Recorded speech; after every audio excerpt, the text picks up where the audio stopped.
Is the world out there just driving you crazy? Well, listen to something just a little bit less crazy. This is Mike Dell's World. And good morning, good evening, good afternoon, whatever the case may be. This is Mike. And I start my podcast that way all the time, don't I? But hey, you wouldn't know if it was me if I didn't do that. So today I just had a quick thought that's been running through my head about cars and vehicles in general. And just getting to the point where, is it really necessary to have a new car? I've been in the market for one for, quite a while. And every time I'm about to pull the trigger, I change my mind. I was going to buy a used one, and then I thought, well, I'll get a pickup truck, and then, no, pickup truck. I think I just want to replace my van because I really like my van, but it's got 240,000 miles on it now, but still runs good. But it's a rust bucket.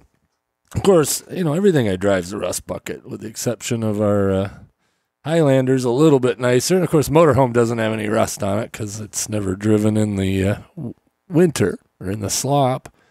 But, just keep thinking about, all this crazy stuff. You get a car that's just jam-packed full of technology, and unless you sell the thing every 3 or 4 years, what's that technology going to be like in, say, 20 years? My old Ford truck is almost 20 years old. And, some of the technology that's in it is failing. Like right now, just the fact that the thing that tells the door when it's closed, or tells the truck that the door is closed, has been acting up.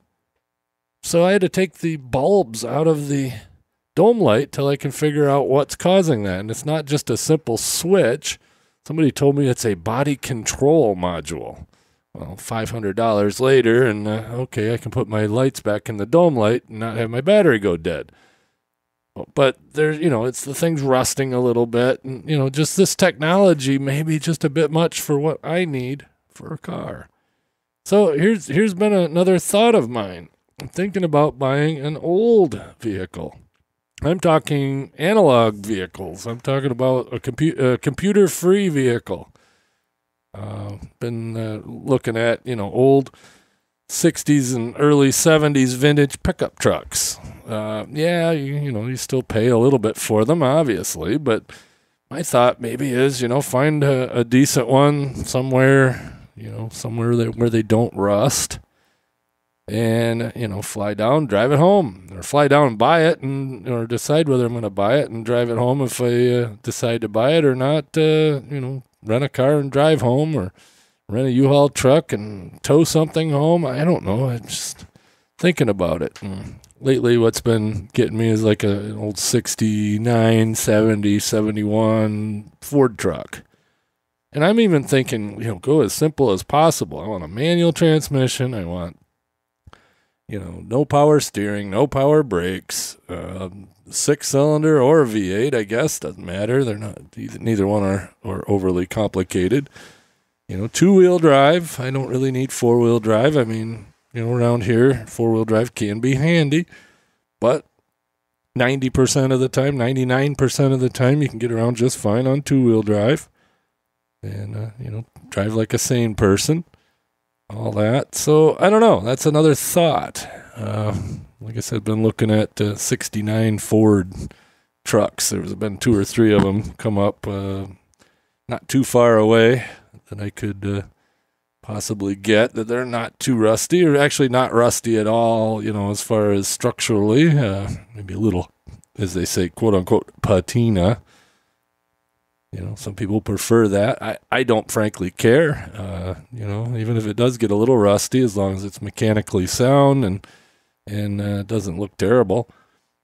So I don't know. Thinking that's where I may end up going. Like I said, no particular rush in getting a vehicle. I have 2 running 200,000 mile plus vehicles and one newer one that the wife has. So transportation's not an issue. And whenever I travel, If I do it by car for any length of time, if I go down to the office in Ohio, I'll rent a car. It's fairly cheap. I can get a car $20-$25 a day, and then I've got all the new tech and good mileage and all that stuff. Mileage isn't really a concern because I don't drive a lot. I work from home, so I'm not commuting. I don't drive a whole lot. So something old like that might just be the way to go. Now I would modernize a couple of things. Might consider putting in vintage air. If it doesn't come with disc brakes, I might do a disc brake conversion. The radio, the only thing I would do is, I found a place that would do their vintage-looking radios that fit in the old slots, with the posts that you stick through, and got the two knobs and the dial in the middle. Found a company that makes a radio like that has Bluetooth streaming and Bluetooth phone calling. That's really all I would need. I was thinking, wow, geez, I get something and I can cut a big hole in the dash and put 4-inch screen or 8-inch screen or whatever in the dash and have Apple CarPlay or whatever. And I don't need that. I really don't. All I need is to be able to play podcasts mainly and music and whatever on the speakers in the vehicle. Because chances are, like I said, I don't drive that much. So I'm in and out, in and out, in and out. So why have something I got to plug into? And yeah, I think it'd be better to do it that way. And there's no reason why I couldn't make an older vintage analog vehicle reliable. Yeah, I realize it's carbureted technology, so that's a little bit antiquated, but you can upgrade that if you ever wanted to fuel injection, or if you do a carburetor right, they're just as reliable. Maybe a little more cantankerous, but not so much so that it's worth putting up with a body control module. What the heck do you need a body control module for anyway? My wife had a company car a few years back that the low beam on the driver's side went out. Okay, good. We'll go get a bulb. No big deal. Change the bulb. Still out. Broke out the multimeter, and there's no power here. Look at the wires. The wires are all good. Couldn't figure it out. So she ended up taking it to the dealer. Dealer said, oh, yeah, it's a body control module, and it'll be $575 plus installation and programming. So, ended up being like $800 for a burnout low-beam headlight. Okay, you're not going to get that in a 69 Ford pickup truck or a 72 Chevy pickup truck. You got a light bulb out, you change the light bulb. If the light bulb doesn't fix it, then follow the wire back till you find what's broken the wiring. There's no damned computer. There's more computing power in the average new car than what sent, the astronauts to the moon. And that's probably been true since the 80s. I just don't know. Is it really necessary to have a computer do all that stuff in your car? No, I'm all for technology. I make my living on technology. I love technology. But sometimes technology isn't necessary. Sometimes it's fun. And like I said, with all these new cars, there's a lot of cool stuff, like Tesla Autopilot. I can't wait till that comes to the masses. Am I going to buy one? No. I'm not going to buy one, but I might rent one. That'd be great, And that's the thing, with car rentals, I don't think, in my case, I have any reason to own a new car. Not saying I won't do it. This is one of my thought processes here, thinking through what I want to do. I'm really leaning towards possibly doing the vintage daily driver. Something that I can work on. And, we'll keep a third one around. The thought would be is I'd replace my old Ford pickup with an older Ford pickup in a whole lot better shape. Classic Ford pickup truck. And, not that classic. I don't want to go back to the 50s or even the early 60s, but, I'm thinking 69, 70, 68, something like that. Maybe a Chevy of the same vintage, although those are getting expensive. It seems that the 67 to 72 Chevys are overpriced because everybody wants them for, hot rodding and whatnot. But no, I'm just thinking a daily driver. So, find a vehicle that's not all beat to hell and easy to maintain. It's a whole lot easier to change the spark plugs when you can actually see all 8 of them or all 6 of them. My van, I've been told, I haven't done that. Luckily, the spark plugs last over 100,000 miles, and so I can afford to pay somebody to do that whenever it needs done. But, the spark plugs in my van, the ones along the back, along the firewall, you pretty much have to jack the van up, take loose a motor mount, and roll the engine back a little bit to reach them. Now, who the heck needs that?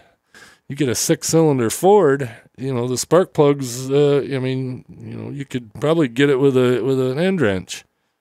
Get most of them that way. And, that's just, maybe that's what I need. A beater with a heater. Something that gets me down the road. Besides that, I kind of miss driving a stick shift. And, it's really kind of hard to find a stick shift vehicle anymore. New, for sure. Unless you buy really low end or really high end. There doesn't seem to be much in the middle. Subaru being the exception. You can get pretty much any Subaru with a stick shift. At any trim level, which is good. But, for instance, Kia. Kia's I wouldn't particularly want a Kia, but I've rented a few of them, and they're not bad. And to get a manual transmission in a Kia, you got to get the one with the least amount of options. You can't even get cruise control in a Kia with a stick shift. Now, come on, people. That's silly. Same thing with some other vehicles. I forget which ones, but I think Hyundai, Toyota. You get a Corolla that has a stick shift. If you can even get one, but as of a couple of years ago, you had to get the lowest trim level, and you could not have cruise control. Now, I had cruise control in all my stick shift vehicles, and that was not a big deal. I don't know why they don't do that anymore. Now, Subaru does. Like I said, Subarus are the exception. And I like Subarus, but, that's not what I'm looking for. Or you got to go high end. You can get a Beamer, a Mercedes, Porsche, of course. I don't know about Audi. Volkswagen, you have to pay a little bit more premium to get the stick shift option. Maybe not Volkswagen. I don't know what Volkswagen does anymore. I know they in their Jettas, they did not have a stick shift option if you wanted cruise control.